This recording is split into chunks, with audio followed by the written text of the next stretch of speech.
আসসালামু আলাইকুম। এবিসি আন্তর্জাতিক খবরে আপনাকে স্বাগতম। শুরুতেই সংবাদ শিরোনাম, এরপরেই বিস্তারিত। জানিয়ে দিব এই মুহূর্তে পাওয়া সর্বশেষ আন্তর্জাতিক সংবাদ। শুরুতেই শিরোনাম। ইয়েমেনের হুতিদের লক্ষ্য করে যুক্তরাষ্ট্র ও ব্রিটেনের যৌথ হামলা। পরেই জানাবো ইহুদিবাদী ইসরায়েল লেবাননের সঙ্গে ৩৭৯ বার যুদ্ধবিরতি লঙ্ঘন করেছে বলে জাতিসংঘের শান্তিরক্ষী বাহিনীর মন্তব্য। এরপরে জানাবো ইসরায়েলি সেনাদের বিরুদ্ধে কড়া পদক্ষেপ নিল অস্ট্রেলিয়া। জানাবো ইয়েমেনের সর্বাত্মক হামলার প্রস্তুতি নিচ্ছে ইসরায়েল। এবং সর্বশেষ জানাবো মার্কিন নির্মিত ক্ষেপণাস্ত্র ব্যবহার করায় ইউক্রেনকে কড়া হুঁশিয়ারি রাশিয়ার। এতক্ষণ শুনছিলেন সংবাদ শিরোনাম, এবারে বিস্তারিত। তবে তার আগে প্রতিদিনের আপডেট আন্তর্জাতিক সংবাদ সবার আগে পেতে ভিডিওটিতে একটি লাইক দিয়ে চ্যানেলটি সাবস্ক্রাইব করার অনুরোধ রইল। ইয়েমেনের হুতিদের লক্ষ্য করে যুক্তরাষ্ট্র ও ব্রিটেনের যৌথ হামলা।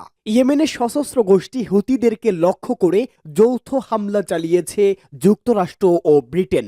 সাদা অঞ্চলের উত্তরে বিভিন্ন স্থাপনা লক্ষ্য করে এই হামলা চালানো হয়েছে। প্রাথমিকভাবে হামলায় কোনো প্রাণহানির কথা জানায়নি ইয়েমেনের রাষ্ট্রীয় টিভি চ্যানেল আল মাসিরাকে উদ্ধৃত করে এই খবর দিয়েছে বার্তা সংস্থা মেহর নিউজ।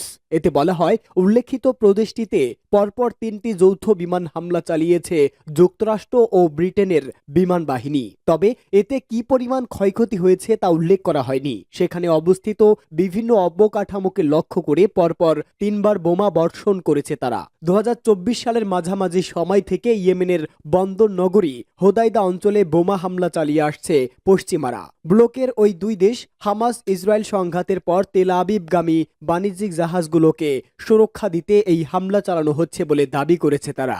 গাজায় হামলা বন্ধে ক্রমাগত চাপ দিচ্ছে ইসরায়েলগামী বাণিজ্যিক জাহাজে হামলা শুরু করছিল ইয়েমেনের সশস্ত্র গোষ্ঠী হুতিরা। তারা গাজাবাসীর জন্য তাদের সমর্থন অব্যাহত রাখার প্রতিশ্রুতি জানিয়েছে।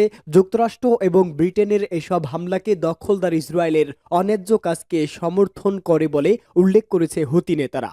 ইহুদিবাদী ইসরায়েল লেবাননের সঙ্গে ৩৭৯ বার যুদ্ধবিরতি লঙ্ঘন করেছে। লেবাননের সাথে যুদ্ধবিরতি চুক্তিতে পৌঁছানোর ৪০ দিনের মধ্যে ইহুদিবাদী ইসরায়েল ৩৭৯ বার এই চুক্তি লঙ্ঘন করেছে।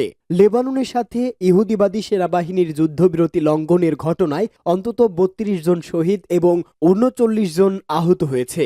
দক্ষিণ লেবাননে অবস্থিত জাতিসংঘ শান্তিরক্ষা বাহিনী ঘোষণা করেছে, ইহুদিবাদী সেনাবাহিনী যুদ্ধবিরতি লঙ্ঘনের পর ইসরায়েলি সেনারা বুলডোজার দিয়ে সে দেশের দক্ষিণাঞ্চলীয় আল লাবুন সীমান্ত এলাকায় লেবাননের সেনাবাহিনীর পর্যবেক্ষণ টাওয়ারটি ধ্বংস করে দিয়েছে।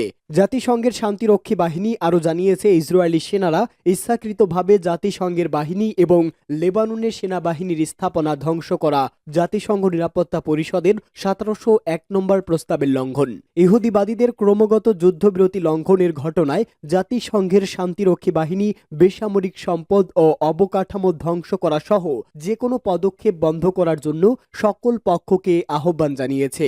২৩ সেপ্টেম্বর ২০২৪ সাল থেকে ইহুদিবাদী সেনাবাহিনী দক্ষিণ লেবাননের বিভিন্ন অঞ্চলে ব্যাপক হামলা শুরু করেছে এবং হিজবুল্লাহর যোদ্ধারাও সে দেশের বেসামরিক লোকদের উপর হামলার জবাবে ইসরায়েলের উত্তরাঞ্চলে ইহুদিবাদী অবস্থান ও বসতির উপর অসংখ্য অভিযান চালিয়েছে। অবশেষে ২৭ নভেম্বর আন্তর্জাতিক মধ্যস্থতায় ইসরায়েল ও লেবাননের মধ্যে যুদ্ধবিরতি কার্যকর হয়, কিন্তু ইহুদিবাদী ইসরায়েল প্রথম থেকেই স্পষ্টভাবে যুদ্ধবিরতি লঙ্ঘন করে যথারীতি অঙ্গীকার ভঙ্গ করেছে। ২০২৪ সালের ২৩ সেপ্টেম্বর থেকে লেবাননে ইহুদিবাদী সেনাদের হামলায় ৪,০৬৩ জন শহীদ এবং ১৬,৬৬৩ জন আহত হয়েছে। এছাড়াও প্রায় ১৪ লাখ মানুষ বাস্তুচ্যুত হয়েছে। হতাহত ও উদ্বাস্তু হবার ঘটনায় বেশিরভাগই ঘটেছে ২৩ সেপ্টেম্বর সহিংসতা বৃদ্ধির পর।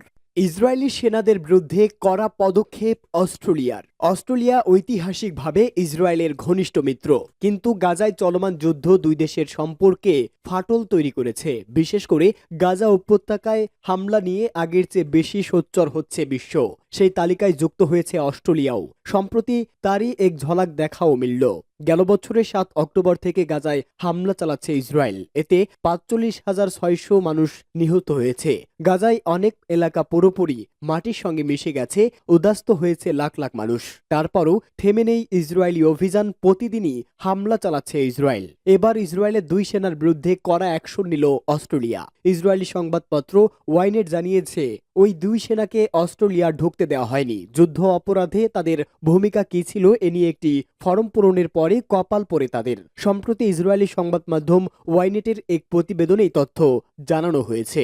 পরিবারের অন্য সদস্যদের সঙ্গে 2 মাস আগে অস্ট্রেলিয়ার ভিসার জন্য আবেদন করেছিল ওমের বাগার ও এল্লা বাগার নামের 2 ইসরায়েলি সেনা। পরিবারের অন্য সদস্যদের ভিসা প্রক্রিয়াকরণ করা হলেও এই দুজনকে 13 পৃষ্ঠার একটি নথি পূরণ করতে বলা হয়।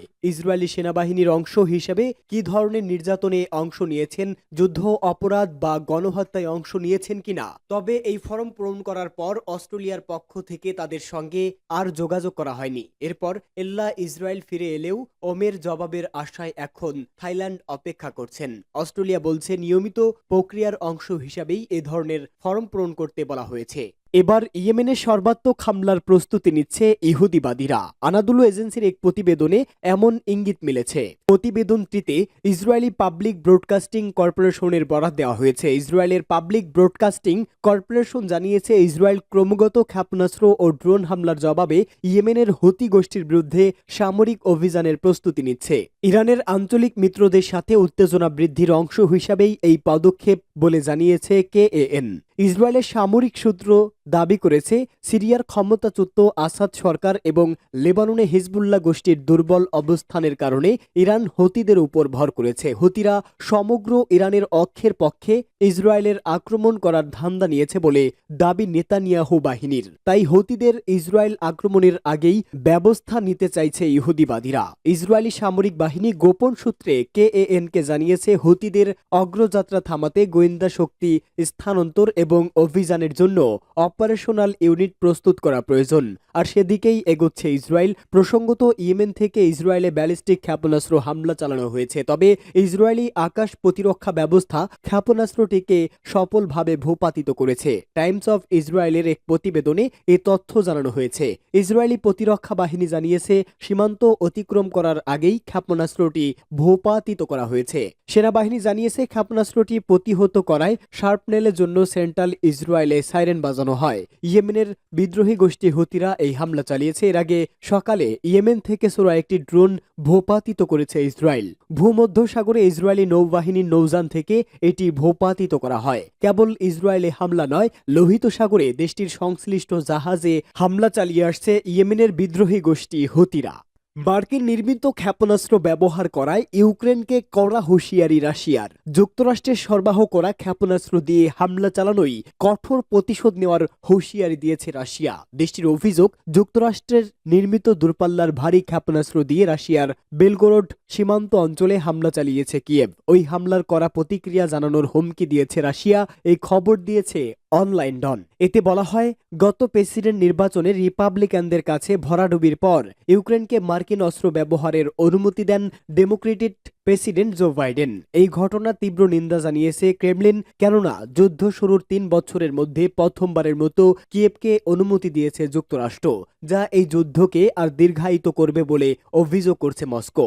রাশিয়ার প্রতিরক্ষা মন্ত্রণালয় বলেছে যে 3 জানুয়ারি বেলগোরোডের সীমান্ত অঞ্চলে যুক্তরাষ্ট্রের নির্মিত এটিএসিএমএস ক্ষেপণাস্ত্র দিয়ে হামলা চালিয়েছে ইউক্রেন। পশ্চিমা কিউরেটরদের সমর্থিত কিয়েভের এই হামলার কঠোর প্রতিশোধ নেওয়ার কথা জানিয়েছে মন্ত্রণালয়টি। মন্ত্রণালয় সূত্র জানিয়েছে সর্বমোট 8টি এটিএসএমএস ক্ষেপণাস্ত্র ছোড়া হয়, যার প্রতিটি ধ্বংস করতে সক্ষম হয়েছে রুশ বাহিনী।